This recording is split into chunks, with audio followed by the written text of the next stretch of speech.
me pozvao kolega da sam čuo da je komandant poginuo, znači ja sam prišao, digao ga na rame i nosio sam ga 4 km.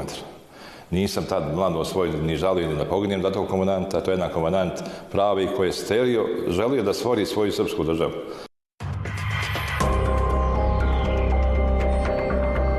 Dok su mnogi oficiri bivši JNA, bez obzira da li bili srpske, muslimanske, ove nacionalnosti, napustali JNA, ostavili svoje garnizone, ostavili vojsku, Milan je sa svojom vojskom u Varaždinu, odnosno u Varaždinu, u Mariboru. On je tada bio komandant 195. motorizovane brigade. Početkom tih 1991. godine svi vojnici, srpske, ove muslimanske i hrvatske nacionalnosti napuštaju brigadu. Milan ostaje u Mariboru, ostaje u Mariboru sa 44 pripadnika vojske Jugoslavije srpske nacionalnosti. I normalno, Milan nije htio da preda garnizon, da bi krenuo iz Maribora na proboj prema Dravogradu sa svojom vojskom. Normalno, Janez Janša u to vrijeme koji je bio predsjednik Slovenije, jednu čitavu stranicu u svojoj knjizi kako sam pobjedio Jugu armiju, jednu čitavu stranicu je posvetio Milanu. I on je sada sa jednim dostojanstvom, s jednim ushićenjem, s jednim poštovanjem govorio o Milanu, da je Milan tada uspio svoju brigadu, okrenjenu brigadu, izvući iz Maribora. Međutim, on je negdje samo u Varaždinu na prelazu u Hrvatsku biva ranjen od Hrvatskog vijeća narodne odbrane. Iako ranjen, on je uspio da svoju vojsku izvuče, tih 44, kompletno su motorizovanu brigadu. Ima jedan moment koji o njemu govori kakav je bio čovjek, koliko je bio hrabar. On je dok je prolazio kroz Zagreb, ostavio svoju brigadu negdje na putu, a sa puhom, sa svim borbenim svojim vozilom je otišao u stan gdje mu je stanovala porodica. Njegova porodica je već ranije, kad je vidjela kakva je situacija se razvija, Slavka sa 2 djece, uspjela se izvuče, isto na jedan vrlo, što bi se reklo, način da niko ne zna da je Slavka izvukla. Milan je svratio onako u uniformi, svratio su svoju prodavnicu, ne toliko koliko mu je to trebalo, uzme par namirnica, samo da dokaže tim trgovcima koji su radili da on još uvijek onaj Milan Jović, pukovnik, ona trgovkinja koja je radila za bezekuna se kad vidjela kako Milan ulazi, on se malo nasmiješio za par stvari, sjeo puha i sa svojom kolonom je došao do Valjeva. U Valjevu je ostao jedno vrijeme, da bi iz Valjeva sa formiranom grupom 195. Formira opet jednu grupu, otišao na hrvatsko ratište samo oko Karlovca. Posle Karlovca vraća se u Loznicu, biva isposlen za komandanta Lozničke brigade, a onda ponovo sa 195. motorizovanom brigadom, svojom brigadom koju formira, odlazi u Nijemce, ovdje u Slavoniju, da bi odatle kao proslavljeni komandant vratio se ponovo u Lozničku brigadu. On je bio načelnik štaba te 195. brigade. Njegov značaj komandanta, on je mogao kao mnogi drugi oficiri da ostaje vojsko, da se izvuče, da ta vojska se snalazi, da ih hapse. Međutim, on je sve te vojnike, srpske nacionalnosti koji su ostali, koji se nisu izvukli, on je formirao borbenu grupu. To što ih ostalo, obuče i zarukuju i vozilima, opstanim vozilima i sa tenkovima i tu kompletnu svoju grupu izvukao iz Slovenije. Čak su sada Hrvatske vijeće, kako su izvali, imali naredbu, ne dirajte Jovića, jer znali su da će Jović pružiti otpor sa svojom vojskom i on je kao takav, bez ikakvih smetnji, izašao, prešao ovamo na naše prostore u Valjevo.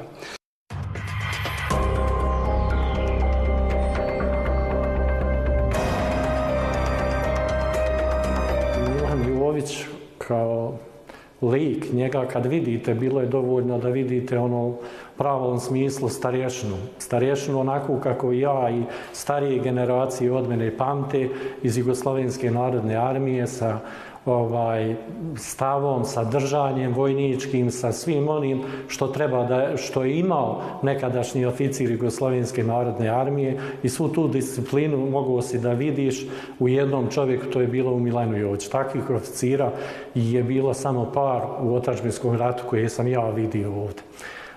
Milan Jović je nosio i harizmu pobjednika sa sobom, on je imao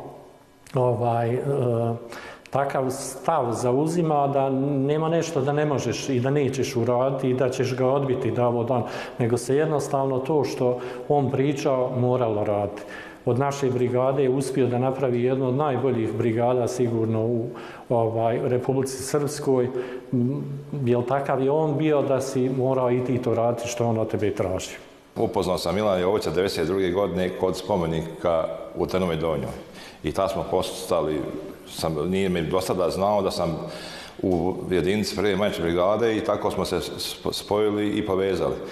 I on je mene i Dragana Ilića postavio u bataljonu, mi smo bili u vojnoj policiji. I 1993. godine, 9. februara, sada vam ne pričam te akcije, te napade, kad smo krenuli, on je mene zagrlio, kaže idemo ja i ti. Sve bitke na mene su bile Jovićeve bitke. Odmah, recimo, 4. septembra. On je došao 1. septembra, Jović već 4. septembra na Majevicu, izašao na Majevicu i susreo se tamo oko Rožnja, takozvana druga česma, sve istočni dio Releja. Jer Relej u to vrijeme bio kost u grlu svim neprijateljskim jedinicama. Oni su znali, ako se uzme Relej, mnogo toga su uzeli ovdje. I Jović je uspio tog 4. septembra da preduhiti jednu akciju muslimanskih snaga i bio tada ranjen.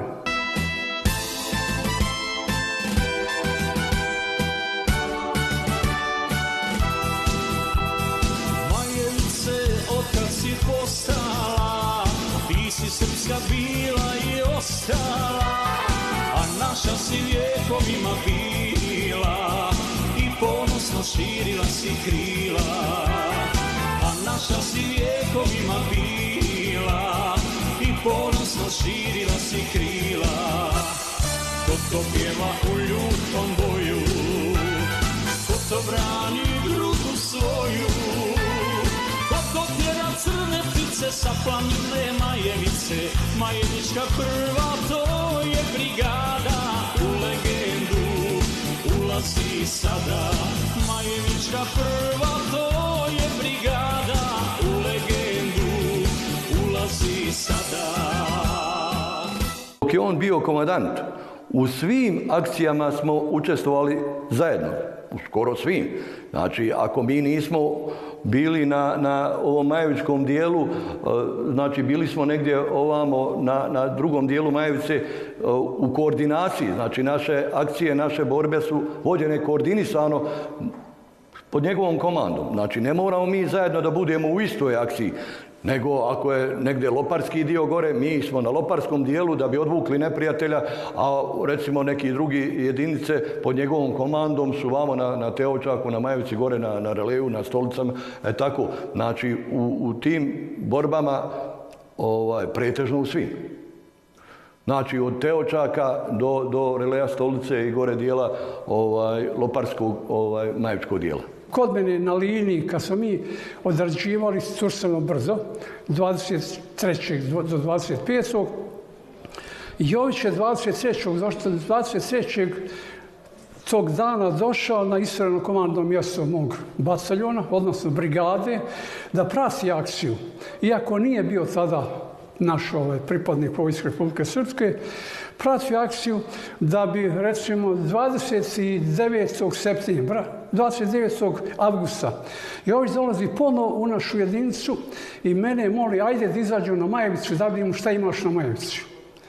I ja sa Jovićem izlazim na Lisaču. Istoreni vir sa koga se vidi suza, recimo. Mnogi borci kažu u ono vrijeme ko sa Lisače gleda Kalesiju, svoj život stavlja na Veresiju. Jer je Lisače bilo svako jedno okruženje gdje se nije moglo nigdje izvući u slučaju napada. Mi smo sada sa Lisače posmatrali šta se dešava na suprotnoj strani, da bi Jović susredi dan odmah. Znači, to je bilo 29. Jovića 1. septembra postavljen za komandanta 1. Majničke brigade. Na ovom području su bile dvije vojske, partizani i četnici. I umjesto da se zajednički bore protiv zajedničkog neprijatelja ustaša i Nijemaca, došlo je do sukoba Srba među Srbima.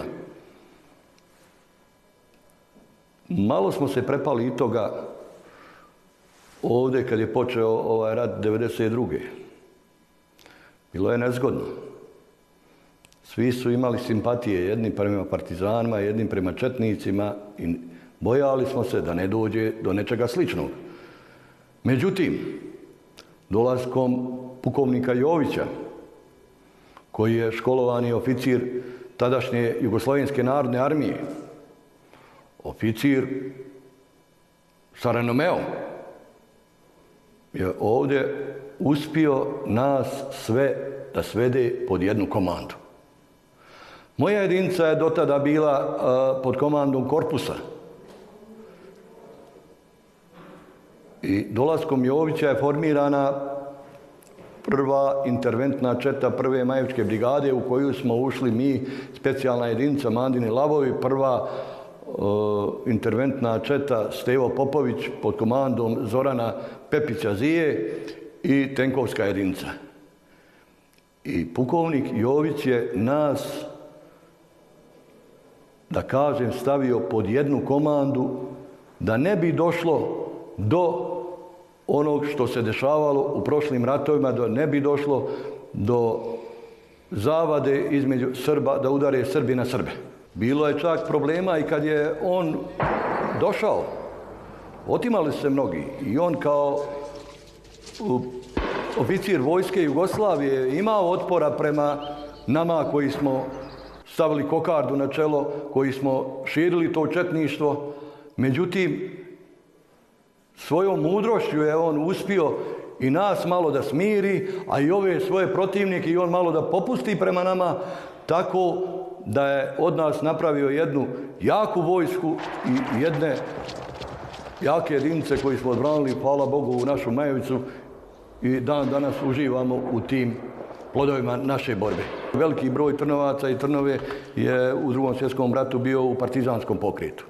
I ja sjećam se da se škola, kad sam išao u osnovnu školu, u Trnovi zvala Vaso Jović, Popac, Jović, vjerovatno neka njegova familija, znači da su bili u partizanima. Međutim, dolaskom pukovnika Jovića ovdje, on je to malo bolje rasudio.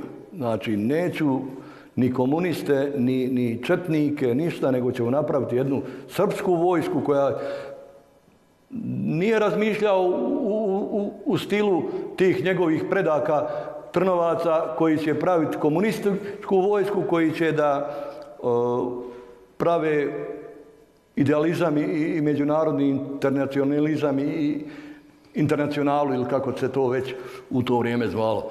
Ali nije naravno ni podržavao ni četništvo, znači ni komuniste. Sad što smo mi malo između sebe kao vojska, mi smo za ovo, oni za ono, to je već manje važno bilo, ali uglavnom je stavio nas sve pod jednu komandu i uspio u tome. I na kraju, i posle njegove smrti, ostali smo jedinstveni, znači nije bilo problema nikad ni između kojih jedinica ovdje na području Majevice, odnosno Ugljevika i Semberiju i Lopara, sve išlo, išli smo na sva ratišta, nikad nije bilo nekih većih problema između jedinica, znači svi smo kompaktni bili. Zajednički cilj je odbrana srpstva i to je pukovnik Jović vjerovatno zamislio tako i vjerovatno to je njegova zasluga. Nadam se da će to ostati za vijek i vekova. Čitavo vrijeme i posle ratnih godina o Milanu Joviću se govorilo kao pukovniku. Htio bih par riječi da kažemo kao Milanu Joviću, mom bivšem učeniku, mom prijatelju, mještanju, selo odakle sam ja. Milan Jović je jedna vanserijska ličnost, neponovljiva ličnost. Čovjek, dječko sa harizmom, sa takvim ljudskim kvalitetima, mislim, neponovljivim u današnjim vremenskim uslovima. Ja Milana znam od 8. razreda osnovne škole, kada sam imao sam neku sretnu okolnost da mu budem nastavnik matematike i fizike jedno 10 dana, ali sam onda, zbog toga što sam bio stipendista opštine Ugljevik, po službenoj dužnosti, odnosno po prirodi službe, morao otići da radim u Seočaku u osnovnoj školi. Nije mi bilo teško, ostalo sam divno sjećanje iz sve sredine odatle. Ali Milan Jović, o njemu se mogu sa 2-3 rečenice reći sve. Čovjek sa harizmom, čovjek sa posebnim karakterom, ali isto tako Milan Jović se mogu napisati romani, pa da se opet ne kaže sve. Bio takva ličnost.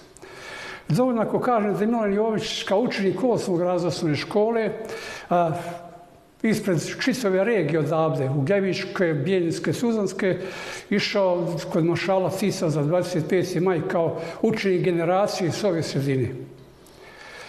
I to dovoljno govori kakve je Milan Jović u svoje vrijeme bio i kao učenik, a zatim po završetku učiteljske škole kao odličan učenik, izuzetno odličan. U vrijeme nije bilo Vukovaca, ali Milan Jović tada nije imao 4 u svom svjedočanstvu. Milan je upisao Vojnu akademiju. On je već u 3. razredu učiteljske škole bio primljen u Vojnu akademiju. Završava Vojnu akademiju, posle Vojne akademije kao potporučnik odmah je bio predavač na školi za te učenike koji su uključili u vojnu školu, da bi kasnije kao uspješan oficir Milan Jović otišao po prirodi službe u Varaždin, a zatim gore u Maribor. To je jedini komandant brigade, znači oficir najviši u brigadi, komandant, koji je išao sa vojskom, koji je vodio vojsku. Znači nije ono što je bilo, što smo naučili iz filmova, naprijed nego za mnom. Ide on prvi i vodi, i zato je veoma rano i veoma nesretno nastradao. Znači, bio je omiljen među ljudima, među vojskom, među oficirima, omiljen. Čak je omiljen bio i u našoj jedinci od našeg komandanta i od drugih komandanata, jer je učestvovao u svim važnijim akcijama lično. Znači, svojim učešćem vodio je ljude i išao je naprijed. Došavši u brigadu, od neke, ja komotno mogu reći, pošto sam ja u svojoj brigadi bio od septembra mjeseca 90. godine, Brčanska, sad takozvana precijonska brigada, nije to bila neka vojska sada. Zalaskom Milan je napravio vojsku. On je organizovao vojsku. Znalo se ko komanduje. Znalo se, jednostavno imao je harizmu vođe. Svaki je vojnik znao koja mu je uloga. Svaki srešan je znao koja mu je uloga u svojoj brigadi. Milan je upravo to napravio. Prvi put zalaskom Milana u brigadu, komandanta brigade, vojska je osjetila šta je komanda, šta su recimo jutarnje vježbe. Moralo se ustati tu i slušati sati, idemo na vježbe. I onda vojska su prihvatala, vojska su uvažavala, vojska je volila da ima komandu. Volila je da ima disciplinu, jer znaju ako ima disciplinu i nešto s te discipline može biti, napravit će se vojska.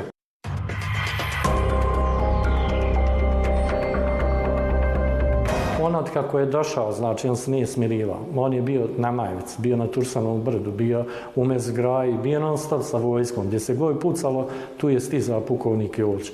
Čak je ranjen na Majevici i to ranjavanje na Majevici je na nogama odbolovao zato što je smatrao da treba uvijek da bude tu i svojim primjerom da pokaže kako i ostali treba da rade i ostali da budu.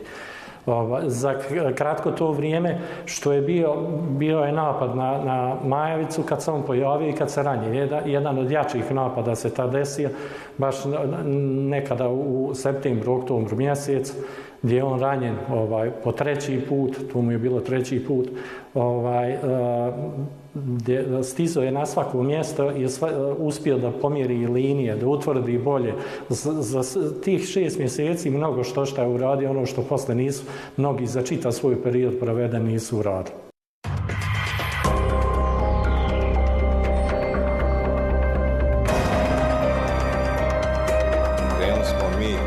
u napad 93. oko 11 sati noći. Tako je da se trajala akcija, borba je počela negdje oko 6 sati i trajala do 9 sati. Milan Jović, znači, kad me pozvao kolega da sam čuo da je komandant poginuo, znači ja sam prišao, digao ga na rame i nosio sam ga 4 km. Nisam tad mlado svoj ni žalio ni da poginem da tog komandanta, to je jedan komandant pravi koji je stelio, želio da stvori svoju srpsku državu. Svaki Srbin treba da poštuje takve ljude, takvog komandanta, to je jedan komandant jedan po jedan. Jer Trnava Donja treba bude ponosan na njega što je takav čovjek bio. Znači, kao oficir, kao starešina, nije prevodio naprijed, a on je išao naprijed. Znači, štitio nas kao vojsku, kao borce, pošto vas je cijenio. Ja sam čuo zvuk iz PM-a, kada je Raso Jovanović mene pozvao da priđem, ja sam bio na dvojskoj stanici, dođite vamo, ja sam došao, vidio sam on je poginuo u Bilalićima. I tad sam ja prišao, vidio sam čovjek je poginuo u usta, ja sam rekao, ja ću ga nositi, vi mene štitite, kolega su mene štitili, tako sam ja nosio. I došao sam do same naše bliže linije, na jedno 100 metara, tad sam ja pao, sam dobio 2 metka, jedan stomak, jedan u prsa. Ja sam inače bio tad, imao 24-5 godina, ja sam tad jak bio, i danas znam sam jak, ali tad sam snagu imao, dizao sam, to selo znao sad glupost da reknem, tad Miće sam dizao zadnji kraj, tad sam bio zadnji komandant, ja sam njem prekinuo Kajić, kad sam ga ujutio, pukao mi Kajić, imao je više čela od zguljena ovdje, to je imalo, to sam svezao Kajić, opet sam ga nastao ga nositi, sad je on bio igračka, ali mene su pogodili ispod Trsovne brda, ispod Odžane luke, odlaza, kako vam rekao. Mene su pogodili u stomak i u grudi. I otišao je u samo izviđanje faktički sa grupom boraca koju je on odabrao, a ostali su ostali na čekanju dok se oni vrate da krenu u osvajanje i čišćenje tog terena. Sam Mladić je na njegovoj sahrani rekao, ja sam te postavio i očekivao da budete komandant korpusa, a ne izviđač i tako. Ali on bio jednostavno takav čovjek, on čim je došao u prvu Majevičku brigadu, on je obišao sve linije. On je prvo šta je obišao linije, vidio, pomjerio linije onako kako je on smatrao da treba i najbolje do tada je uradio i to je prepoznala vojska kod njega, pa smo svi slušali njegove komande i svi smo i uzeli tu disciplinu koju do tada nismo imali.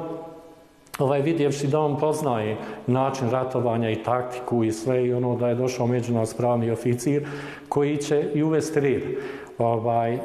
Čak i u liniju komandovanja je postavio onako kako treba. Pukovnik Jović je unio u nas sve i vojne vještine i hrabrost i sve ono što smo imali u toku rata i što nas je krasilo je krenulo od njega. Da se vidi sa kakvim snagama neprijatelj raspolaže, gdje su snage da bi se posle organizovala neka šira akcija. Jer sam Jović je govorio, ne može se Ceočak uzeti akcijom. Ceočak se uzima operaciju.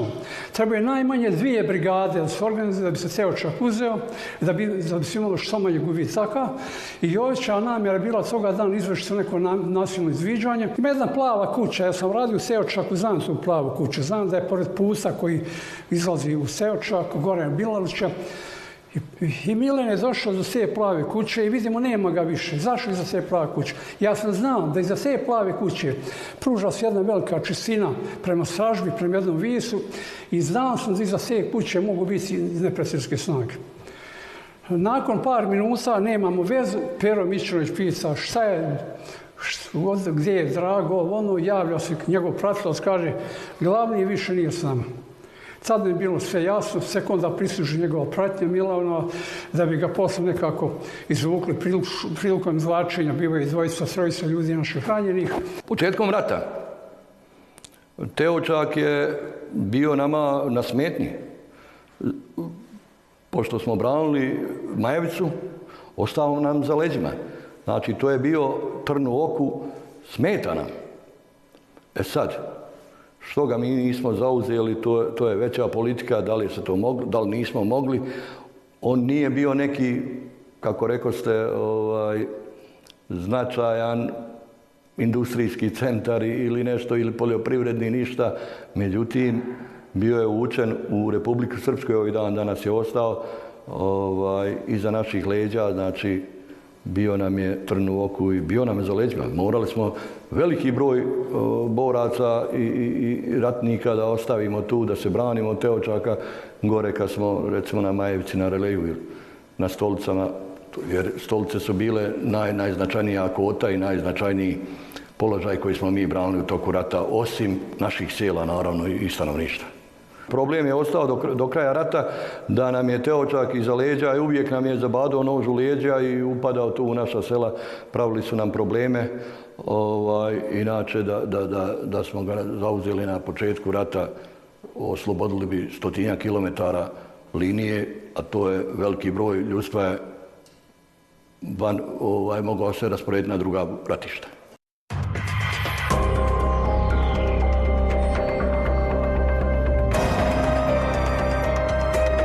Ideja je od boračke organizacije, opštine boračke organizacije u Gljeviku. Ja sam bio na čelu i tada boračke organizacije i tražili smo najbolju, najljepšu lokaciju da bi tu imalo smisla zašto i postavljamo. Ako ona je negdje u kraju, onda i ne vidim razloga ovo da prolaze svi građani u Gljevika kraj to i Mandi smo birali ovdje. Bistu isto tako to su radili njegovi ljudi sa kojim smo tad pričali i tražili, imali ljepšeg prostora nek pred Centrom za kulturu ili u centru ispred opštine za pukovnika Jovića i tako. Onda te skulpture imaju svoj značaj još veći ako su na takvim mjestima. Jović ima familije i danas u Trnovi ima svojih školskih drugova koji su s njim išli u školu i živjeli. Njegova supruga i 2 sina ima. Ima i unučad, oni žive u Beogradu, svi rade, dobro su. Svake godine, znači, opštinska boračka organizacija uz pomoć naše opštine i mjesne zajednice Donja Trnava i mjesne boračke organizacije Donja Trnava organizujemo 9. pomen na groblju Gaj u Trnovi pukovniku Milanu Joviću, heroju otadžbinskog rata.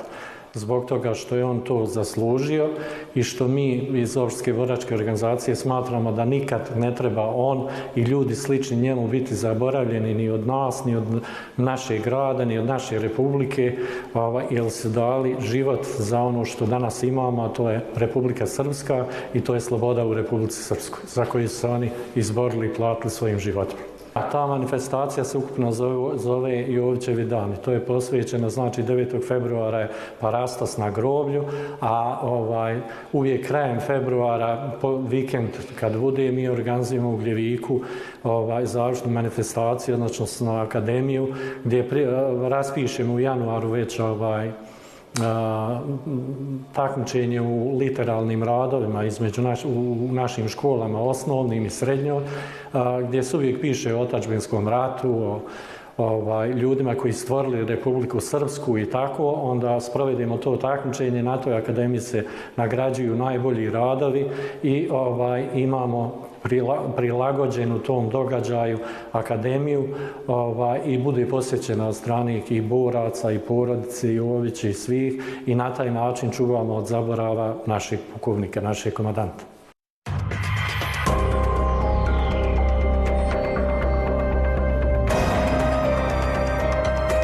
Naši učenici se uključuju na konkurs. Rade se literarni i likovni radovi na takvu tematiku posvećenu liku i djelu pukovnika i svih naših boraca. Na tome radi naša sekcija recitatorska, dramska, likovna, literarna. Već dugi niz godina mi učestvujemo u manifestaciji Jovićevi dani. Prvi pisani trag o učešću naših učenika u toj manifestaciji je školske 2009-10. godine, kada su naši učenici osvojili nagrade na tom takmičenju i od tada pa do danas, 31 godinu posle njegove smrti, učestvuju svake godine. Ove godine sve 3 nagrade, i 1., i 2., i 3. osvojili su učenici Srednjoškolskog centra u Gljevik, na što sam ja ponosna. To je sekcija moje koleginice, profesorice srpskog Valentini Gavrić. Prolaze godine, jedna za drugom lete, a sećanje na tešku borbu ne bledi.